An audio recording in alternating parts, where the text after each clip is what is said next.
submitting or going to the interviewing process. Um, but but what I'm talking about is this what we're going to discuss today, the price of promotion. Yeah, turn to somebody and say there is a price. There's a cost associated with your promotion. And trust me, somebody has to pay for it. Y'all ain't said nothing. I really could take off right there. I said there is a cost. There's a price for your promotion. Yeah, yeah. Yeah. Our text, and the series of sermons have revealed for us the process of promotion. You see, in our text, we see the promoted Joseph. Yeah, see, we see the promoted Joseph. We see the Joseph that's in the palace. Yeah, yeah, yeah. But this is not the Joseph that we met in chapter 37. This is not the Joseph who was in his father's field. This was not the Joseph that had an attitude and a sense of arrogance. This is not the Joseph we see in the palace. This is not the Joseph who was hated by his brothers and thrown into a pit. Nor is this the fine Joseph that's a servant in Potiphar's house.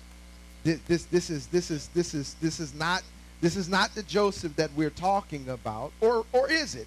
Yeah, this is not the Joseph. We don't find this Joseph that was falsely accused and set up on a trumped up rape charge and sentenced to prison by Mrs. Potiphar, who had the hots for him. Y'all ain't said nothing.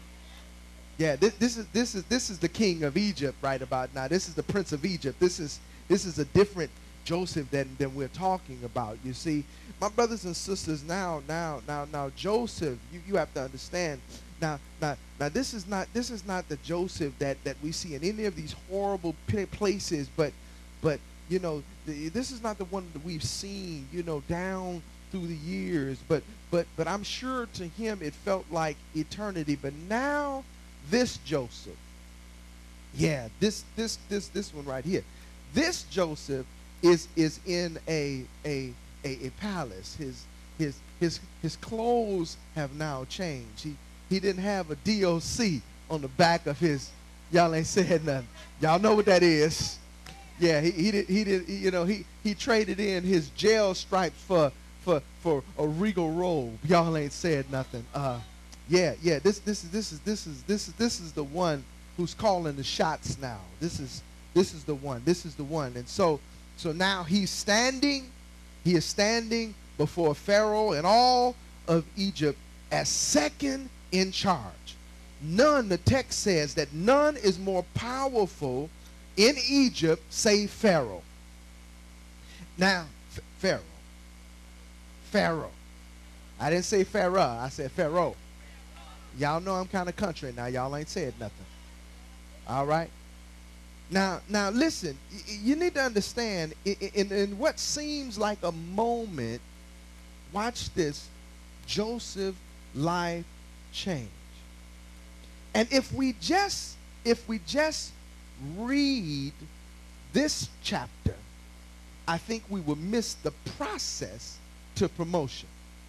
You see, the day before, you have to understand, just the day before, he was a prisoner. You see, he was forgotten and forsaken.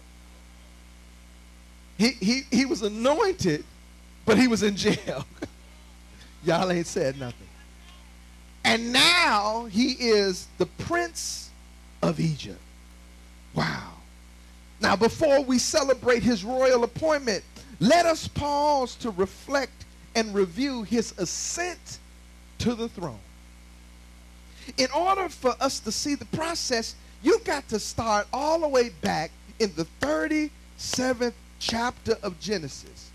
For there in the 37th chapter, we see him as an irritating and an arrogant, spoiled dreamer who was the youngest son of Jacob. We know him as Joseph with the coat of many colors.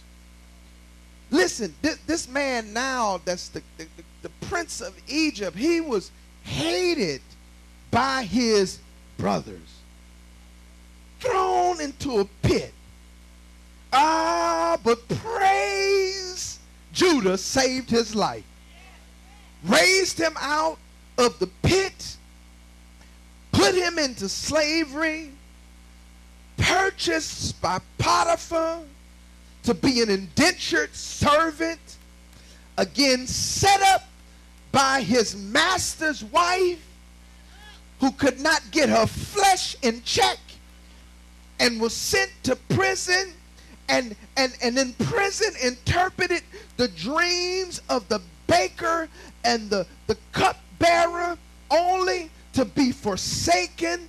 And he sat in jail, in the dungeon, for 2 long years, left there, forsaken and forgotten. Now, some biblical historians suggest that Joseph was sold into captivity at the age of 18. And while others suggest that he was appointed as Prince of Egypt at 30. Now, if y'all can do the math, that means that there was at least 12 years. Turn to somebody and say 12 years. Ah, yes, 12 long years. I mean, he was hard labor. I'm talking about hard labor. An innocent man thrown into a pit, thrown into indentured servanthood. 12 years, yes, 12 years. Now, listen, in prison, 12 years before he gets to the palace. And listen, and all of this, watch this. 12 years of persecution, 12 years of punishment, 12 years of pain, 12 years. And in a moment, can you say a moment? All of his trials, all of his sufferings, all of his pain, all of it was gone in a moment. Can you say moment?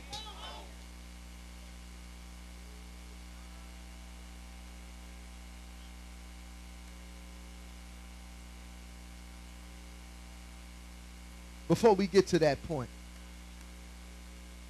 just put a comma there, because we're going to come back to that. It all happened in a moment, but the 12 is significant because it's a season of completion. Now, this is the first thing I want you to please underscore, that there is no such thing as an overnight success. Please, please, please, please, you all. Please, you all. There is no such thing as an overnight success.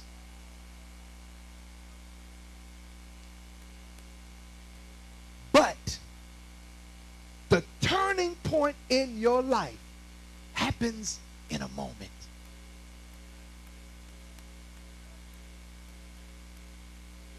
Y'all got to know when to shout. There is no such thing as a overnight success. All great things happen in time, yet your breakthrough, your deliverance, your healing, it all happens in a moment.